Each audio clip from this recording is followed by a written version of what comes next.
Alright, y'all, so welcome to lesson 2 of 10 of lessons that I've learned in 2022. So, I'm still in the same position as I was for lesson 1, but hopefully I can change that eventually. Lesson 2, don't be afraid to ask for help with mental health. So this is a topic that I've had trouble with a lot. I knew that I needed to go see someone.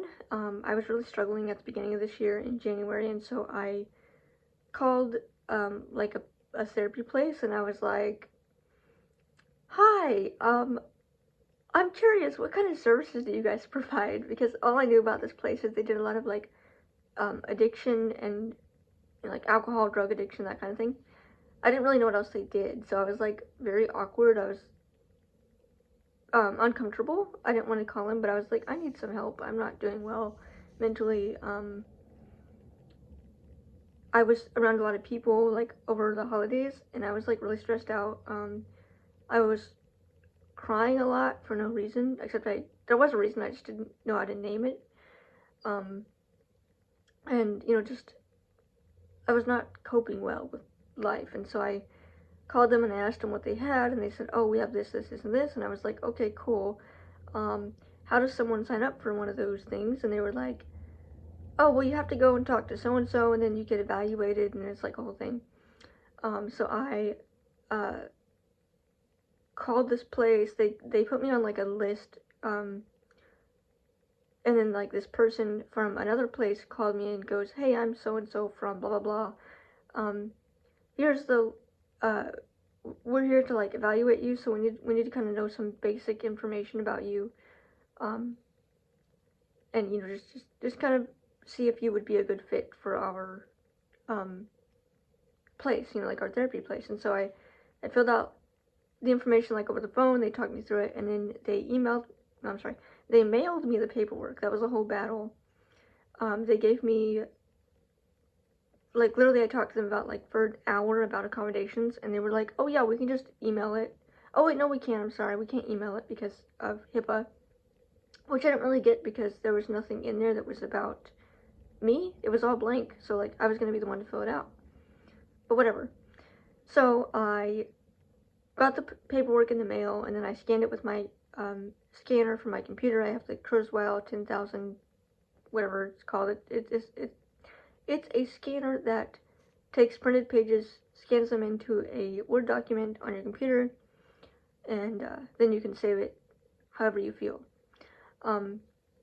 So anyway, so I did that. I put it on the scanner, scanned it in, read it through my computer with JAWS. I converted it to my Braille note so I could write in Braille, but whatever works for you. And then I just answered the questions and all that. That was a fun thing. I don't like being deep with people, so that was hard. But then in my town we don't have a lot of transportation options, so I made arrangements for transportation. And then I gave them the paperwork, got the place, and they said, okay, cool. Your therapist will be here like now. So then my therapist comes out, and she's really cool. And she was like, very chill. Like, honestly, I was shocked because I expected her to be like, oh no, you're blind, what do I do? And she wasn't. She was so like, hi, like, I'm so and so. Very relaxed, and that was very calming for me because I was expecting like the worst. And you hear the horror stories about mental health, and so I was like, oh my gosh, these people are gonna be awful. Like, this place is gonna be so judgmental, and like, oh my gosh, like, this is gonna be awful. And they're gonna yell at me because I have a dog, and they're gonna say, you can't bring that dog in here. They didn't do that at all. We had some issues with accessibility, but we're working through those.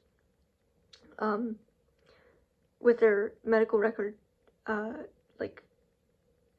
medical record system, with it being accessible on my end, it's kind of challenging, but we're working on it.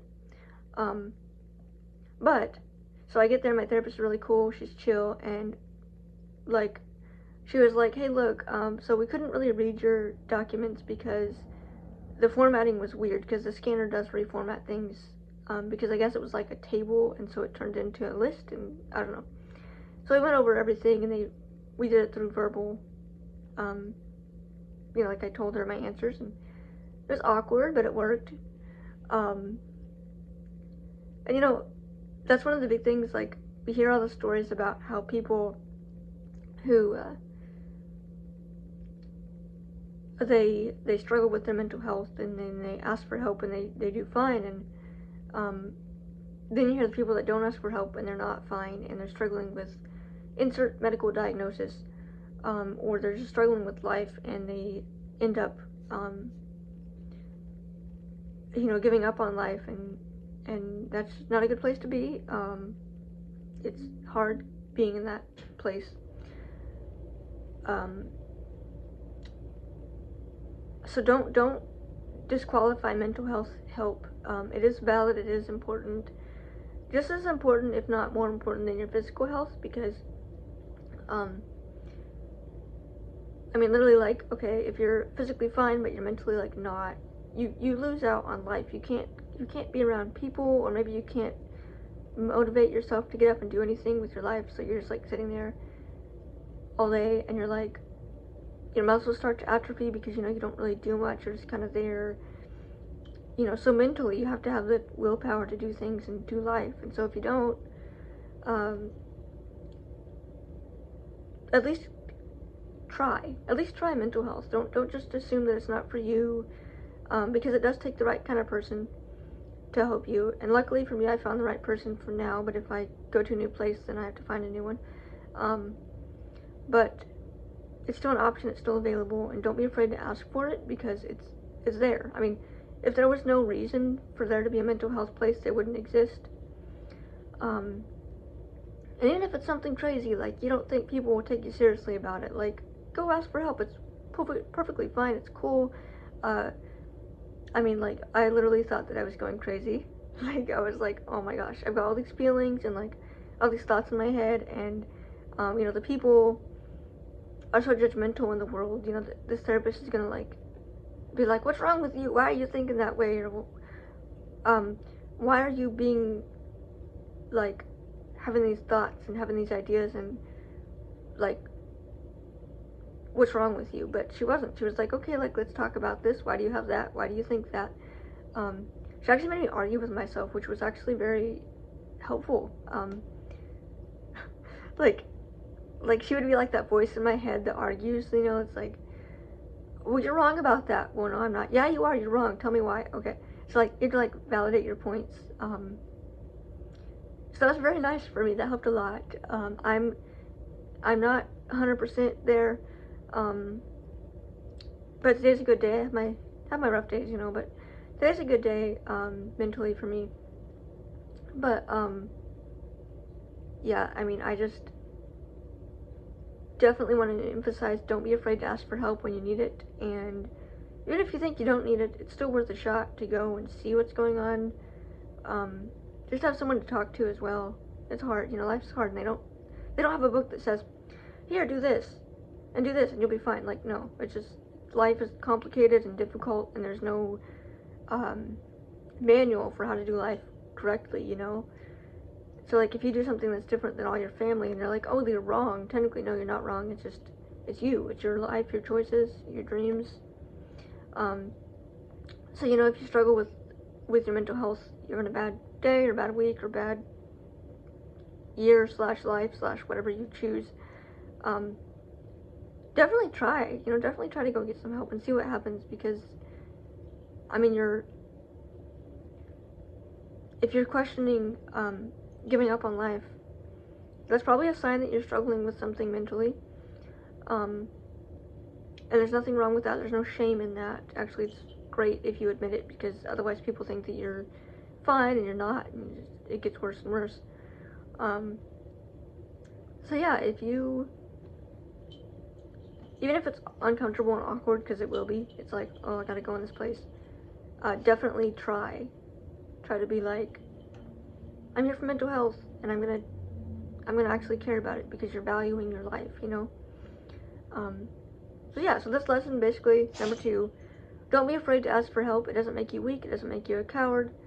There's no shame in it, although society tries to make it a shameful thing, but it's totally not. It's something to be taken seriously, and, you know, just trust yourself. If you think you need help, who cares what your brother, sister, mom, dad, uncle, neighbor's cousin's brother says, like, go ask for it, you know, there's no shame. And I know I'm just some random person on the internet, but if you want to take my advice, definitely go and get some help. I think everybody could use it at one time or another, honestly. Um, but yeah, I mean, mental health is definitely something that I've been taking more seriously this year, and more, um, I've had to pay attention to it because it's taken over my life in a way. And so, yeah, if you're struggling with mental health, definitely go get help. Even if you're not and you need the help eventually, you know, you could look into that, look into where you go, look into resources that you have in your community. There might not be a lot. Like, I live in a small town. We only have like 2 places, I think.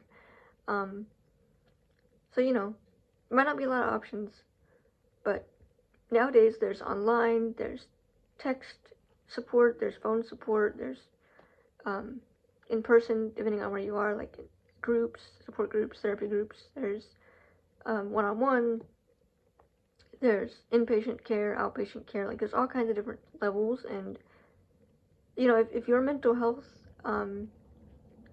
option is to go to a group of like 25 people and you're the only one there, that you think you need it, but the group is for whatever you're dealing with, you know, that's a good start. At least you're in a group of people that are dealing with common issues. You can get to know people. You can help. Like, that's your start to rebuild your life. Because trust me, mental health can have a giant impact on your future and on your life currently. And I think society needs to start taking it more seriously, because it's not something that should be taken lightly when someone says, oh, I'm so depressed, I'm going to go kill myself, you know. That's not a joke. That's not something that needs to be taken lightly, because you never know. People could do that, and they're not necessarily being attention seeking or anything like that. Like, genuinely, life might suck for them and they just don't know what else to do, and they feel trapped, so that's what they plan on doing. And it's unfortunate that society's like doesn't take it seriously enough, you know. But yeah, so lesson number 2, don't be afraid to ask for help with your mental health. It doesn't make you weak, it doesn't make you a coward, and don't be afraid to go and just see what's out there, at least.